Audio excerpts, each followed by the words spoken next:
most important question in science. Why does it look like this?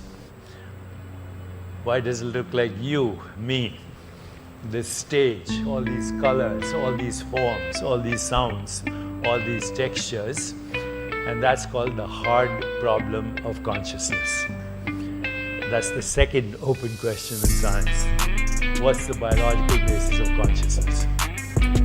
So now I'm going to share with you why these conundrums, as we pose them, are impossible questions to ask. Why is it impossible to ask the question, what's the universe is made of if it's made of nothing?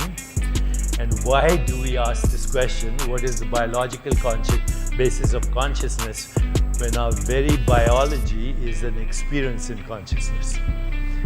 So ultimately, we need a very radical shift in our understanding of the cosmos and who we are, because the two most important questions in science are incorrect questions. The universe is made of nothing, and there's no biological basis of consciousness. Consciousness is what conceives, governs, constructs, and becomes the universe. And that consciousness is experiencing everything that we call reality. So your mind is a modified form of consciousness. Consciousness modifies itself into a species-specific mind, in this case the human mind, but it also modifies itself into other minds, crocodile minds and insect minds and dolphin minds and whale minds and all kinds of minds, okay?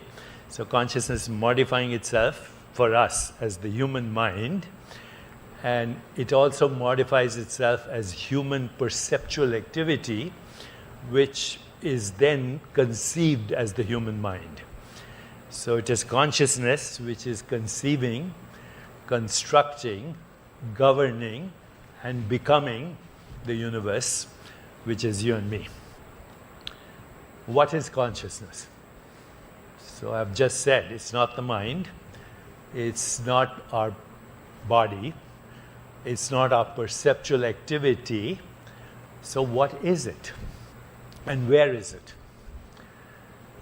Why can't we see it? Just like you can see me, why can't you see consciousness? And the reason you can't see in consciousness is, first of all, what is it? So consciousness is that in which all experience occurs. This experience right now is happening in consciousness. It's not happening in your brain. You're looking at me, and there are photons coming to your eyes, and the photons are generating electrical impulses. There's chemistry in your eyes, in your brain, and in your eyes, but there's no picture of me in your eyes or in your brain. So where are you experiencing me right now? Where are you experiencing your own body right now? Where are you experiencing your own thoughts right now? Consciousness is that in which all experience occurs. The experience of the mind, the body, and the universe as a unified process occurs in consciousness. So consciousness is that in which all experience occurs. It's that in which all experience is known. You know that you're having an experience.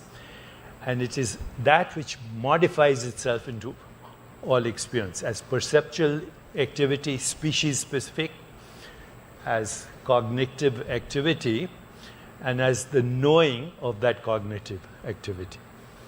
That is consciousness. And it has no form. And because it has no form, it has no borders. Anything that has form has a border, right?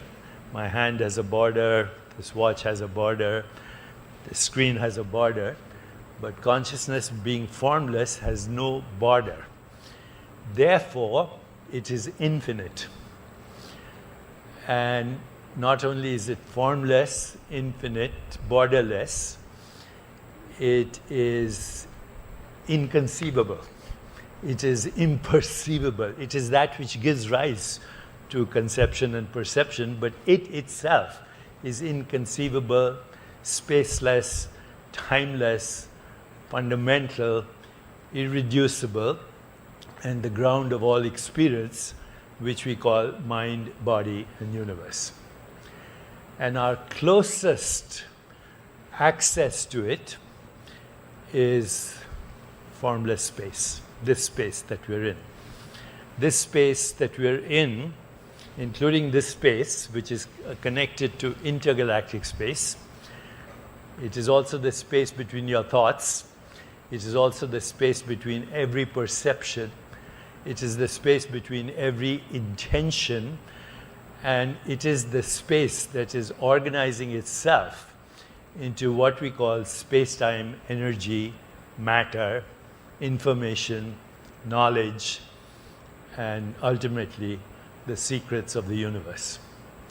And this space that we're in right now, it's engulfing you, it's engulfing me, it's engulfing everything that we call thought, everything that we call energy, everything that we call matter. We can't see this space, but we can experience it because of the objects in this space. If the objects disappeared from space, even the space would disappear.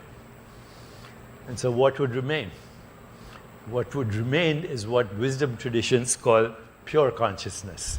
Pure consciousness means consciousness that has not yet modified itself into form and phenomena. And so who are we? We are pure consciousness modifying itself into a human experience. And we have the ability to transcend to that place where there is no concept, no perception, but the possibility of infinite modes of perception and cognition. The superposition of infinite modes of possibilities of experience. What we call matter is a human construct for an experience that we have as a human species, as conscious agents, in the matrix of conscious agents, which includes species-specific conscious agents that are differentiated from one source, which is pure consciousness, modifying itself into infinite forms and phenomena.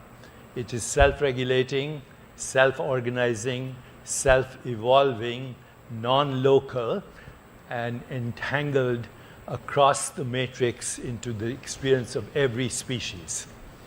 So, coming back to our final question, which we started with, who am I? Beyond all concepts and all perceptions, you are consciousness.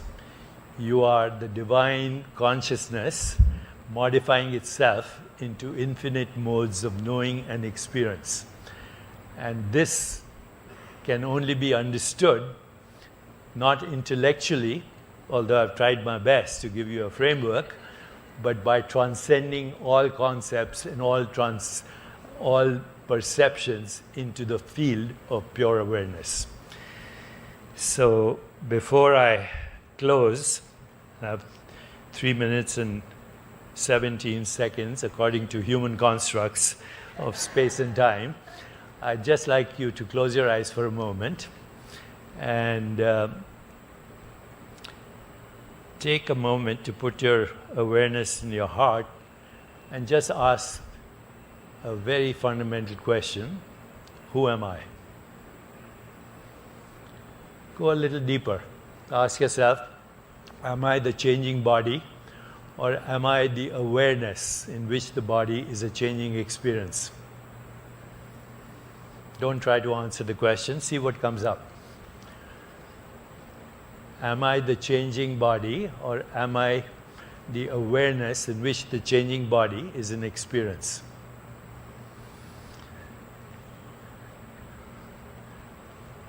Go a little deeper. Am I the changing mind, or am I the awareness in which the changing mind is an experience?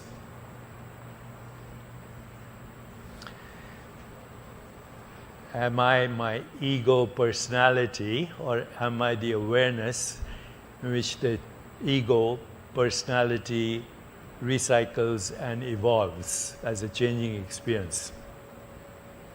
Who or what am I? Allowing any sensation, any image, any feeling, any thought to come to you.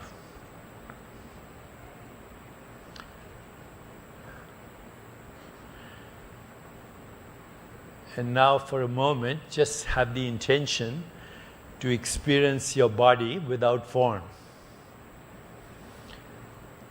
And have the intention for that formless body to be one with the infinite formless. And what you have entered is what the wisdom traditions call the Akashic field.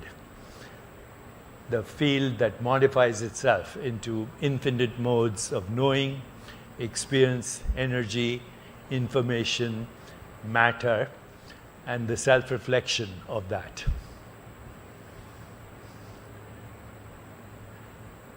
You may open your eyes,